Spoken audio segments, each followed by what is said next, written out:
but I don't give a fuck. Whole potato, get that bitch back. I'm pimping, nigga, like the 70s. Scotty motherfucker Wilson, what's going on, man? What it is? Hey, man, it's been a long way. Shit, chillin', man. Okay. So what's going on, man? What's up with y'all? Heard you with ABE now, man. Yeah, making some things happen, you know. Okay. So, man, where you grew up, man? St. Louis, man. I was born in Belleville, though. Belleville, Illinois. Shout out to the east side, shout out to the east side. But I was raised in the north side of St. Louis. Okay. So, what makes your musical background? I mean, honestly, man, it's funny how my story started. This is according to my mama. I was dancing before I was walking. I think that's where the musical background started. I started off as a dancer. Like my biggest influence really was Michael Jackson. So I started off dancing first. I was break dancing. You know what I'm saying? I used to dance with crews and stuff like that back in the day, battling all that. You know, when you got served started, that was where it was at. Those them days. So. So that was really my era. That's kind of where my musical background came from. I just always enjoyed music, But and I could sing when I was young. When I was younger, I could sing. I mean, my whole family, they always kind of musicians in their own aspect. You know what I'm saying? Like, I didn't find out until I was grown. My mama could dance. She was a dancer too. My daddy, he played saxophone. You know what I'm saying? Then my dad, people been raised in the church. You know what I'm saying? Everybody could sing. Everybody's in the choir. You know what I'm saying? We all played instruments. So you know what I'm saying? I was always around music. You know what I'm saying? Music was always a part of me. Like I said, I always been a dancer. Dancing was the first thing I like touched for real. So that was where I was at for me. But yeah, that's kind of the musical background. That's gist of it. Okay, so you in St. Louis right now? Yeah, that's home. That's home, man. So where you perform in St. Louis? Man, I've been all over the place right now. Cause I be trying to approach the game a little bit different than artists. You know what I'm saying? I think that's kind of what I want to give to the game is a new approach. So what I do as far as getting shows and venues, you know what I'm saying? I started to kind of like try to take over the clubs first. You know what I'm saying? As far as like hosting and shit like this. So right now, as far as what I got my name on, the Blue Lounge, the 2 Bar. That's what I got my name on right now. Okay. I'll be other places, but I can't claim other people, they do their thing. I don't like to step on toes. So, but, okay. So musically, what are your biggest influence and who is your favorite musician? It depends on really what type of music you're talking about. For me, it depends on what type of music you're talking about. As far as music in general, I think my biggest influences, like I said before, was Michael Jackson. Just overall as an artist, musician, even a businessman. I just don't think anybody has ever been able to reach that level or do the things that he's done. Had the longevity that he had, made it through the ups and downs, made it through the, when people that didn't like him eras and all this, that, and the other, and kept pushing, kept putting out great music. And then, like I said, him being a kind of a business mogul in my eyes. I as far as music in general, Michael Jackson. Rap, right now I have to give it to Jay-Z, you know, as far as rap is concerned. But for the same reasons, you know, but as me being a rapper, you know, I look at it in a different aspect when it comes to rap. You know, there's some things that artists, that singers can do that rappers can't do, or some things that rappers can do that singers can't do. So, you know, so and as far as rap is concerned, I always look to Jay-Z for inspiration. You know, cause he can do so much, and it's still, as a collective, as a whole, you can't. It ain't too many boxes you can't check. You know what I'm saying? Like, I mean, I ain't saying the man perfect, but for the longevity that he's been in the game and to still be able to, you know what I'm saying, at the end of the day, you like, yeah, this shit is hard. Like, you know, no matter what your critique was in the beginning, like, you keep listening to it, yeah, this shit is hard. Like, I think them type, like, when you can do that consistently, and a lot of people can't do that consistently. A lot of people put out some shit that's just hard right now, and then you go back and listen to it and be like, I don't even know why I like this. But he one of the people you might not like it when it first come out, but after a while you be like, yeah, this shit is hard. So Okay. So like, what you think of your hip hop scene in St. Louis? The scene of hip hop in St. Louis, boy, I mean, you know, it is what it is. In my opinion, I think it's kind of like any other city, for real. You know, you got a lot of dudes that do what they do, and then you got a handful that got it and still do what they do, and then you got you know, maybe 2 or 3 that, you know, got it and still on it, but, you know, one of them gonna get locked up and the other one, he might make it, so.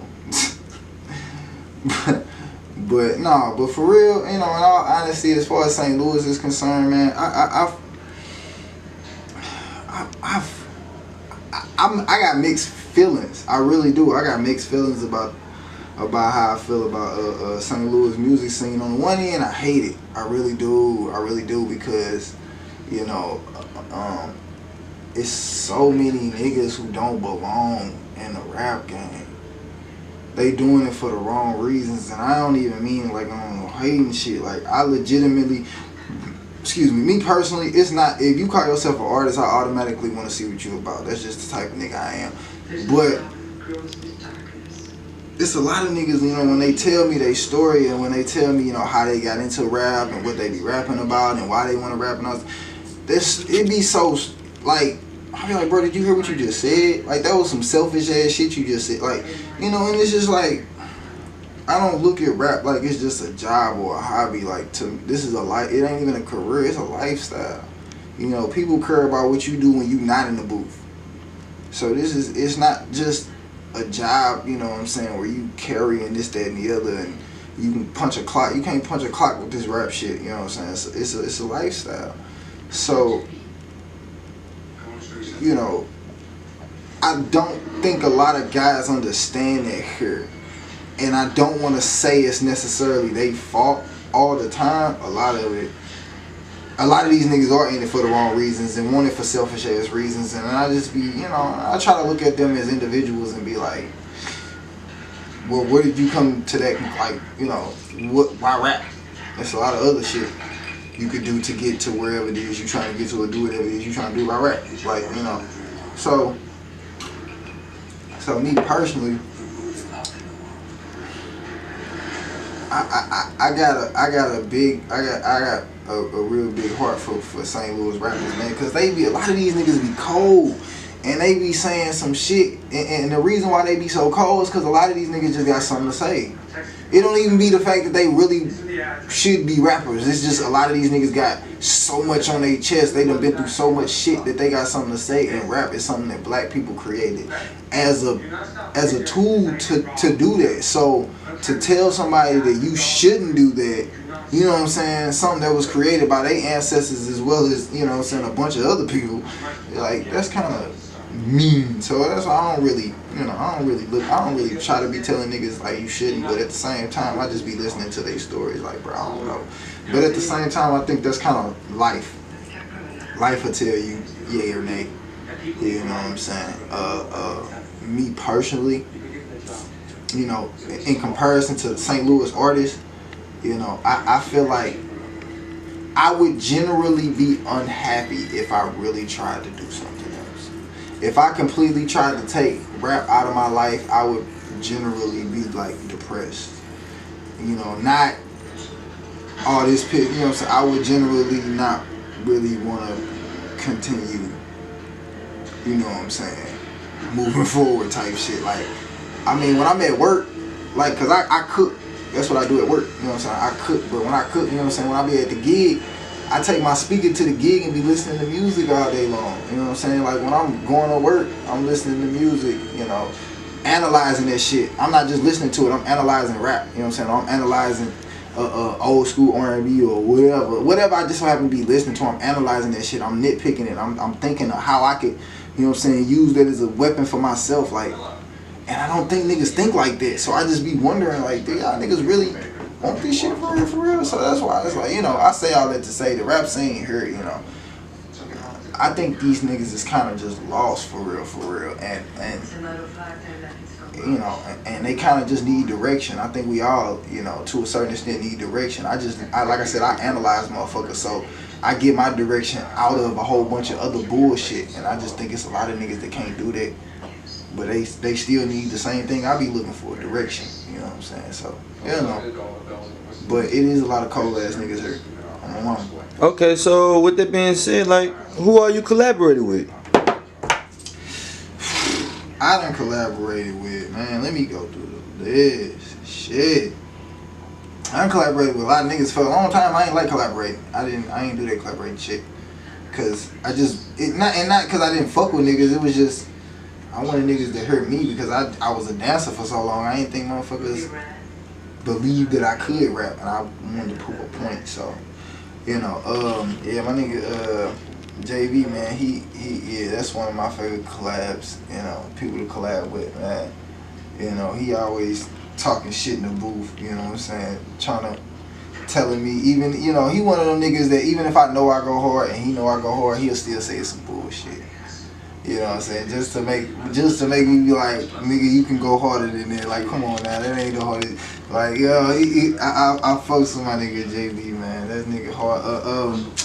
Logan the third, man. He one of them niggas. I ain't did no features with this nigga in Hellas, but he another one of them niggas, man. That he'll make me spaz out. You know what I'm saying, on the track. And it ain't to me, it ain't too many niggas that I know that'll make me spaz. Like, it's some niggas out here that'll make me want to straight spaz. Like, alright, yeah, I'm finna spaz. You know what I'm saying? But, you know, I got a whole, you know, I got a ton of features. You know, I've done features with you know, with your boy Prep. I've done features with him before. You know, man, I haven't done a lot. Honestly, I haven't done a lot of features. Oh, King Papa, for sure. My nigga Sticks, yeah, he nice. He's mostly a producer, but yeah, I got a song with him. That motherfucker so cold. We only got like one song. That motherfucker nasty. But yeah, I want to do some female features. I ain't got a chance to do no female features, but yeah, them just a few. I just did one with my boy Hollywood Pompey. My boy from Hollywood, low key. Yeah, he from Cali.